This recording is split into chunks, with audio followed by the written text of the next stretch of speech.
పరిశుద్ధ వారములోనికి మనము ప్రవేశించి ఉన్నాం.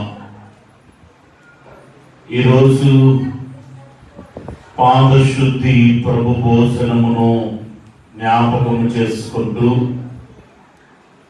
అనగా ప్రభువే మేడగదిలో కూడుకొని తాను అప్పగింపబడబో రాత్రి జరిగింపజేసిన పరిచర్యను జ్ఞప్తికి తెచ్చుకొనొచ్చు మనము ఈ స్థలములో కూడుకొని ఉన్నాము. మెటుకు యోహాను సువార్త 13వ అధ్యాయము 4వ వచనమును మనము చూసినప్పుడు, ఈ భాగములో యేసుక్రీస్తు ప్రభువారు పస్కాను పూజించడానికి మేడగదిలో కూడుకొని ఉండుట మనము చూచుచున్నాము. వాస్తవానికి ప్రభువే ఎందుకని మేడగదిలో కూడుకున్నారు అనంటే, పస్కాను పూజించడానికి. యూదులందరూ పస్కా పండుగను ఆచరించు క్రమములో ప్రభు కూడా తన శిష్యులతో కలిసి పస్కా పండుగను ఆచరించుటకు కూడుకొని ఉన్నారు. కానీ ఆశ్చర్యకరమైన వింతైన సంగతి ఏమనగా, భోజన పంక్తి నుండి లేచి ప్రభువే పల్లెములో నీళ్లు పోశారు. ఒక తువాలు తీసుకుని నడుమునకు కట్టుకున్నారు. ఒక్కొక్క శిష్యుని దగ్గరకు వెళ్ళారు. ఒక్కొక్క శిష్యుని పాదములు కడిగి తాను కట్టుకొని ఉన్న తువాలుతో తుడుచుటకు మొదలు పెట్టుట మనము చూస్తూ ఉన్నాము. దేవుని ప్రియబిడ్డలారా, ఈ పరిచర్య ఎవరు ఊహించని పరిచర్య.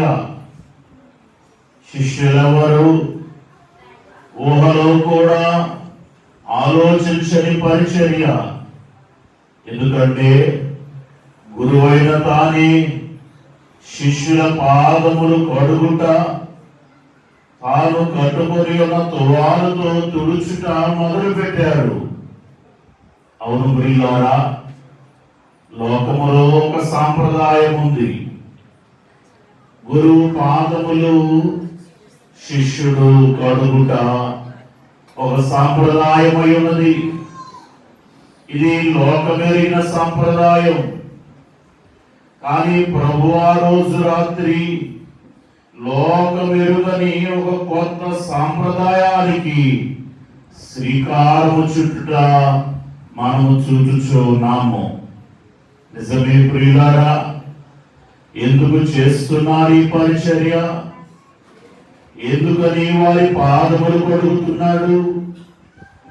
ఎందుకని వారి పాదములు తుడుచుచున్నాడు ఆయన?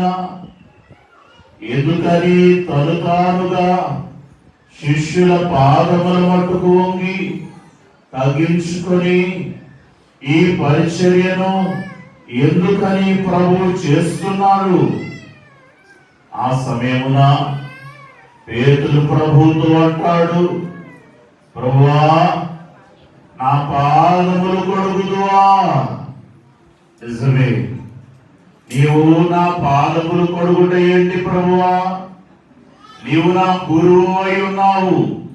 సత్యమైతే నేనే నీ పాదములు కడుగుదును, నీవెన్నటికి నా పాదములు కడుగవద్దు అని చెప్పారు. నిజమే ప్రియులారా, గురువైన తన యొక్క యేసు స్వామి యొక్క పాదములు పేతురు నేను కడుగుతాను, కానీ నీవు నా పాదములు కడుగవద్దు అని చెప్పాడు. ఆ మాటకు ప్రభు అంటాడు, నేను నిన్ను కడుగుని ఎడల నాతో నీకు వారు లేదు. నేను నిన్ను కడగాలి.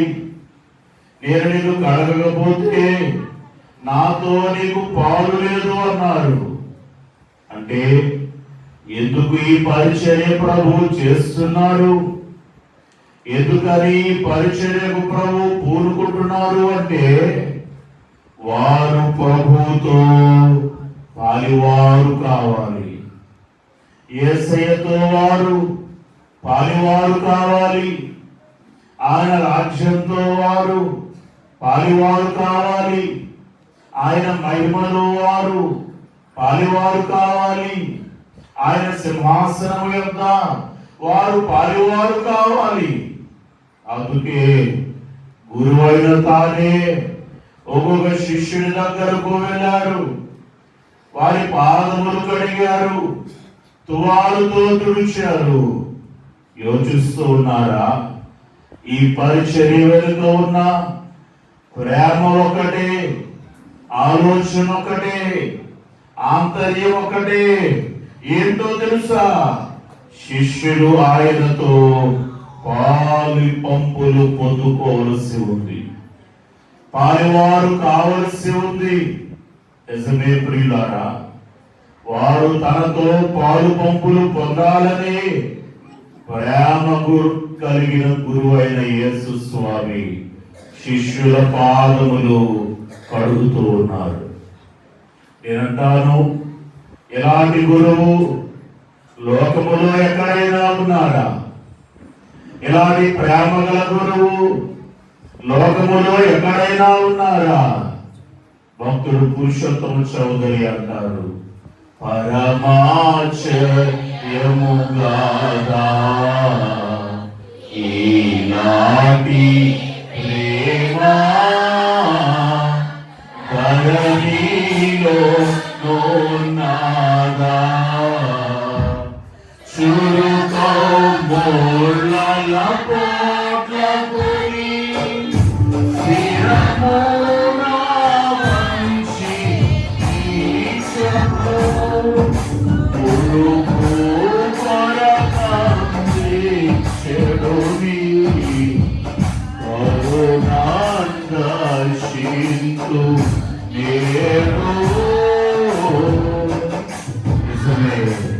పరమాశ్చర్యము కాదా? ఇలాంటి ప్రేమ ధరణిలో ఎక్కడైనా ఉందా? నిజమే. ఇలాంటి ప్రేమ ధరణిలో ఎక్కడైనా ఉందా? ఇలాంటి ప్రేమ గల దేవుడు, ప్రేమ గల గురువు ధరణిలో ఎక్కడైనా ఉన్నాడా? ఎక్కడా కనపడని, నీకు ఎక్కడా తడివి చూచినా కనపడని గొప్ప ప్రేమ గల గురువు యేసు స్వామి అయి ఉన్నారు. నిజమే ప్రియులారా, ఆయన గురువై ఉన్నాడు, వీరు శిష్యులై ఉన్నారు. ఆయన దేవుడై ఉన్నాడు, మనము మానవ మాతృడమై ఉన్నాము. దావీదు మహారాజు జ్ఞాపకం చేసుకుంటాడు, ప్రభువా నరపుత్రుడి జ్ఞాపకము చేసుకొనుటకు వాడు ఎపాటి వాడు. నేనంటాను, ప్రభు మనలను జ్ఞాపకం చేసుకోవడానికి మన నేపాటి వారని చెప్పండి, మన నేపాటి వారని చెప్పండి. ఆయన జ్ఞాపకము చేసుకోవటానికి కూడా ఎన్నిక లేని వారమై ఉన్నాము, ఏ యొక్క యోగ్యత లేని వారమై ఉన్నాము. ఏ ఎన్నిక లేని మనలను ప్రేమించి నీ పాదములు పట్టి నిన్ను కడిగి శుద్ధీకరించబోతూ ఉన్నాడు. ఎందుకో తెలుసా? నిన్ను ఆయనతో పాలు పంపులు పొందే స్థితిని, స్థాయిని నీకు అనుగ్రహించాలని. నిజమే కదా? ఆయన దేవుడై ఉన్నాడు. దైవ గ్రంథం ఇలా ఘోషిస్తూ ఉంది, దేవుని దగ్గర ఉన్న దేవదూతలట రెండు రెక్కలతో తమ ముఖమును కప్పుకున్నాయట, రెండు రెక్కలతో తమ కాళ్లను కప్పుకున్నాయట, రెండు రెక్కలతో ఎగురుతూ ఉన్నాయట. ఎందుకు కప్పుకున్నాయి ముఖం? ఎందుకు కప్పుకున్నాయి పాదములు? అయ్యో, ఆ దేవుని పరిశుద్ధ మహిమ ఎదుట తమ పాదములు కనపడినా, తమ ముఖము కనపడినా, ఆ పరిశుద్ధమైన ఆ ఉన్నతమైన స్థాయికి అది ఘనత కాదేమో, గౌరవం కాదేమోనని తమ పాదములను రెక్కలతో కప్పుకొనగా, అలాంటి మహిమ గల దేవుడు, అలాంటి ప్రేమ గల దేవుడు ఈరోజు నరమాతృడి పాదముల దగ్గర కూర్చుని, నరుని పాదముల దగ్గర కూర్చుని పరిచర్య చేస్తూ ఉన్నాడు. ఒక్కొక్క శిష్యుని కడుగుతూ ఉన్నాడు. నిజమే, బాహ్యముగా ఆయన వారి పాదములు కడుగుతూ ఉన్నట్లు కనపడినా వారి పాపమును ఆయన కడుగుతున్నాడు, వారి దోషమును ఆయన కడుగుతున్నాడు, వారిలో ఉన్న మలినమును ఆయన కడుగుతున్నాడు. నేను గొప్ప, నేను గొప్ప అని శిష్యులే పోరాడుతూ ఉన్నారు. వారిలో ఉన్న తారతమ్యములను కడుగుతున్నాడు, వారిలో ఉన్నటువంటి పగను, ద్వేషాన్ని కడుగుతున్నాడు, వారిలో ఉన్న హెచ్చు తగ్గులను కడుగుతున్నాడు. నిజమే ప్రియులారా, బాహ్యముగా పాదములే కడగబడుతూ ఉన్నా వారి పాపపు జీవితాన్ని దేవుడు కడుగుతున్నాడు. నిజమే, ఆయనే కడగాలి. ఎందుకు ఆయనే కడుగుతున్నాడు అంటే, ఆయన కడిగితేనే ఆ పాపం పోతుంది, ఆయన కడిగితేనే ఆ దోషం పోతుంది. నిజమే ప్రియులారా, ఈవేళ మన అపరాధములే ఆయన కడిగితేనే శుద్ధీకరింపబడతవి అని గ్రహించవలసిన వారమై ఉన్నాం. అందుకే అంత దేవుడు ఇంత నరునిగా ఈ లోకములో ఉద్భవించి కడకు నరపుత్రుడి పాదములను కడుగుట ఆయన కలిగిన దైవ ప్రేమకు నిదర్శనమని గ్రహించవలసిన వారమై ఉన్నాము. దేవుని ప్రియబిడ్డలారా, ఈ పరిశుద్ధ గురువారపు కార్యక్రమములో ఏకీభవించి ఆ రాత్రి ప్రభువు మేడగదిలో జరిగించిన పరిచర్యను జ్ఞాపకము చేసుకుంటున్న వారులారా, ఈ పరిచర్యలో యేసు స్వామి యొక్క అపారమైన ప్రేమ కనబడుతుంది, అవధులు లేని ప్రేమ కనబడుతుంది, హద్దులు లేని ఆయన వాత్సల్యత కనబడుతుంది. నిన్ను తన చెంత కూర్చోబెట్టుకోవాలన్న ప్రేమపూర్వకమైన తపన కనబడుతుంది. అందుకే ఈవేళ మానవ నైజం ఎట్లా ఉంటుంది అంటే, తల ఉంచి ఏ నరుడి పాదములు మనం పట్టడానికి ఇష్టపడవి. ఎవరైనా కాలి గోరు తగిలితే అగౌరవంగా భావించి మానవ నైజమున్న ఈ లోకంలో నరుడి పాదములు పట్టి తనతో పాలు పంపులు పొందించగలిగిన ప్రేమ గల గురువు ఎవరున్నారు చెప్పండి లోకంలో? అందుకే ధరణిలో ఉందా ఎలాంటి ప్రేమ? ఎక్కడైనా ఉందా ఎలాంటి ప్రేమ?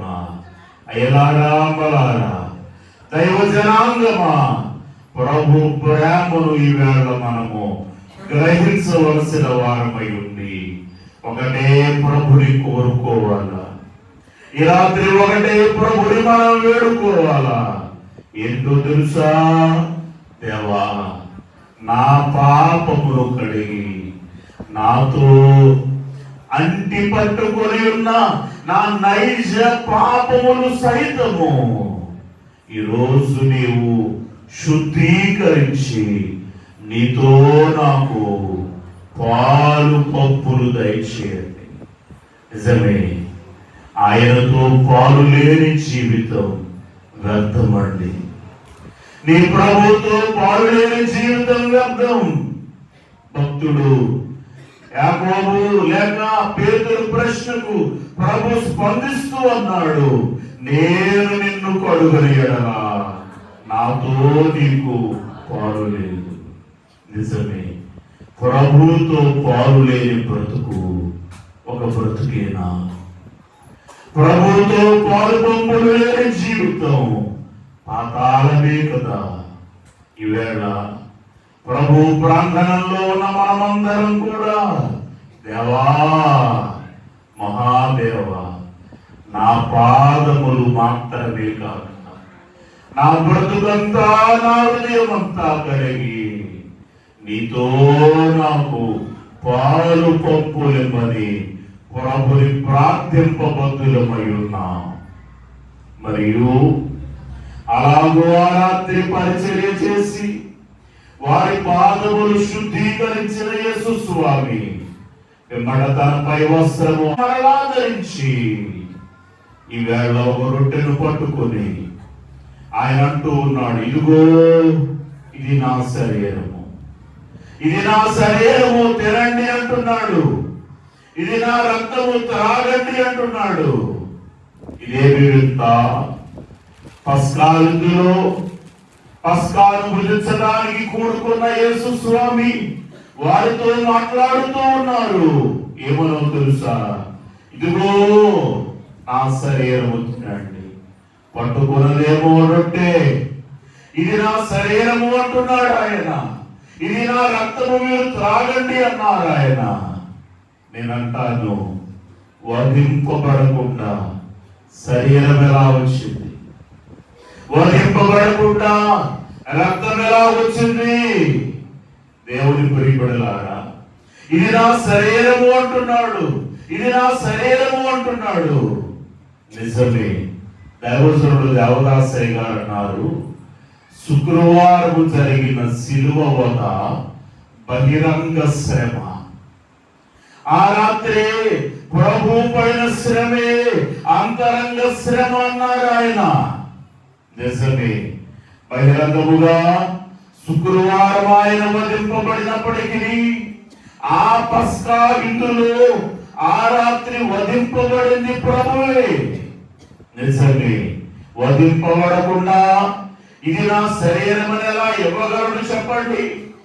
వధింపబడకుండా ఇది నా రక్తమని ఎలా ఇవ్వగలడు చెప్పండి? వధింపబడకుండా శరీరం ఎలా వస్తుంది చెప్పండి? రక్తము ఎలా వస్తుంది చెప్పండి? నిశ్చయంగా మరుగుగా మర్మముగా ఆ రాత్రి వధింపబడిన పస్కా పశువు యేసు క్రీస్తు ప్రభువే. అందుకే పౌలు గారు అంటాడు, ఇదిగో క్రీస్తు అను మన పస్కా పశువు అని ప్రభుని గురించి మాట్లాడతాడు. అవును ప్రియులారా, వధింపబడిన వాడే తన శరీర రక్తములు శిష్యులకు ఇచ్చారు. నిజమే. అందుచేతే భోజన పంక్తిలో 12 మంది కూర్చున్నా 12 మందిలో ఏ ఒక్కడు కూడా ఇది శరీరమా ప్రభువా, ఇది రొట్టె కదా అనలేదు.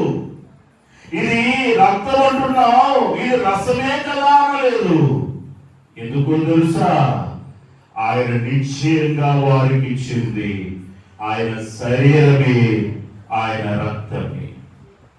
ఈరోజు నిశ్చయముగా ఆయన పాదముల దగ్గర కూర్చున్న మనమందరము కూడా ఆయన రక్త మాంసములను పుచ్చుకుంటూ ఉన్న వారమై ఉన్నాం. ఈ రాత్రి మాత్రమే కాదు, ప్రతి నెలలో ప్రభు రాత్రి భోజనము పుచ్చుకుంటున్న మనం నిశ్చయంగా ఆ రొట్టెలో ఆయన శరీరమును, ఆ రసములో ఆయన రక్తమును మనము పుచ్చుకొనుచున్న వారమై ఉన్నాం. ఇదే ప్రభు రాత్రి భోజనము యొక్క మర్మమై ఉన్నది. అందుకే భక్తుడు అంటాడు, ప్రభు రాత్రి భోజన మర్మమెరిగి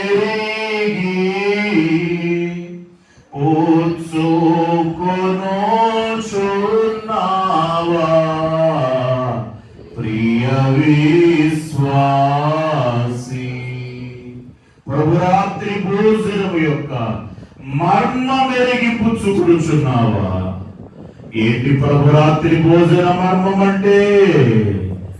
ఆయన శరీర రక్తములను మనము పుచ్చుకుంటున్నాము అనే గ్రహింపే ప్రభురాత్రి భోజనములో ఉన్న గొప్ప మర్మమై ఉన్నది. ఈవేళ ఈ పరిశుద్ధ గురువారపు ఆరాధనలో, ఈ దైవ కార్యంలో పాల్గొన్న దేవుని విశ్వాసులారా, ప్రియబిడ్డలారా గమనిస్తూ ఉన్నారా? మనమందరము క్రీస్తు రక్తమాంసములు పుచ్చుకొనై ఉన్నాం ఈ రాత్రి. అందుకే అయ్యగారు అన్నారు, ప్రభు సంస్కారపు విందు, ప్రభువే మన విందు. ఈ రోజు మన విందు ఎవరో తెలుసా? ప్రభువే మన విందు, ఎవరో కాదు. ఈ రోజు ప్రభువే విందు.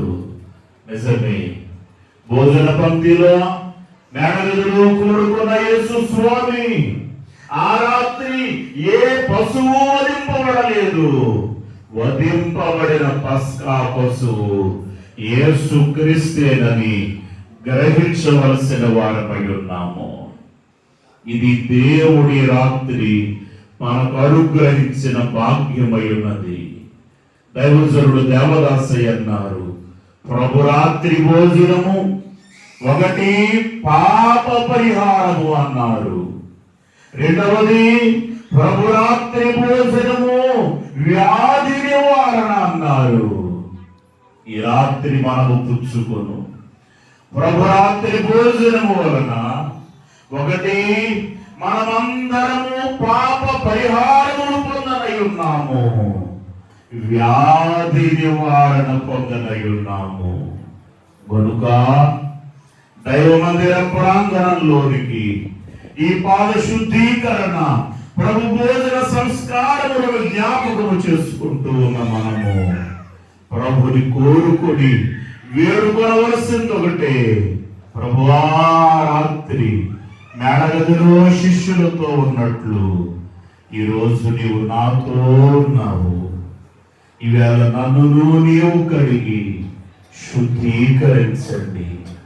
నా పాపము పోనట్లు, నేను నీతో పాలివాడనై ఉండునట్లు.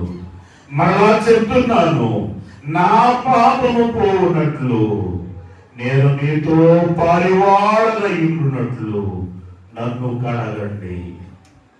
నీ స్వరూప్యములోనికి మార్చబడినట్లు నీ రక్త మాంసములను నాకు అందించండి అని ప్రభుని వేడుకొనవలసిన సమయం, ఆయనను ప్రార్థించవలసిన సమయం, ఆయన సన్నిధిలో కనిపెట్టుకొని విజ్ఞాపనలు చేయవలసిన సమయం.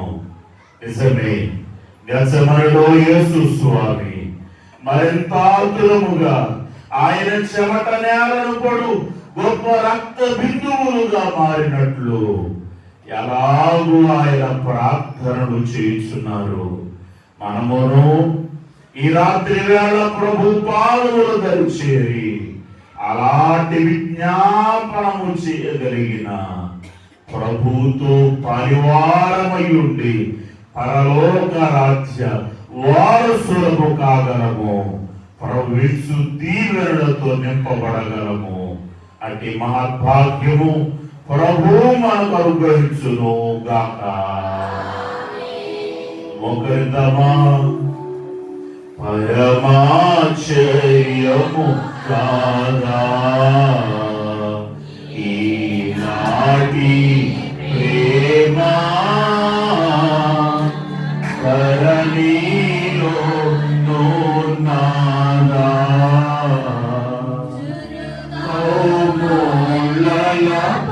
పోట్లకుని శిరమున కాంచి నీచపు పురతాన్ని చెడుని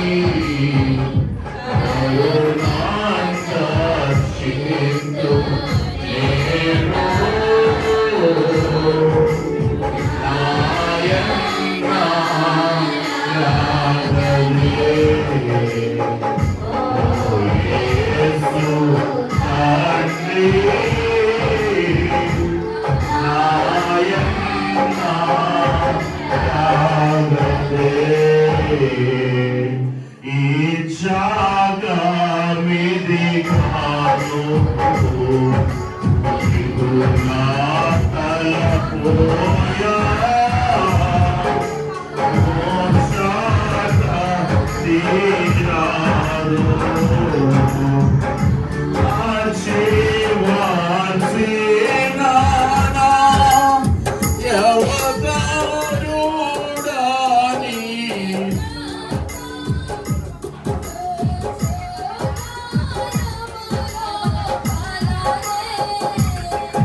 సాన్నిధ్యములోకి చేరిన మనమందరం కూడా ఆయన వైపు చూస్తూ, ప్రభువా, ఆ రాత్రి మేడగదిలో శిష్యులతో ఉన్న దేవ,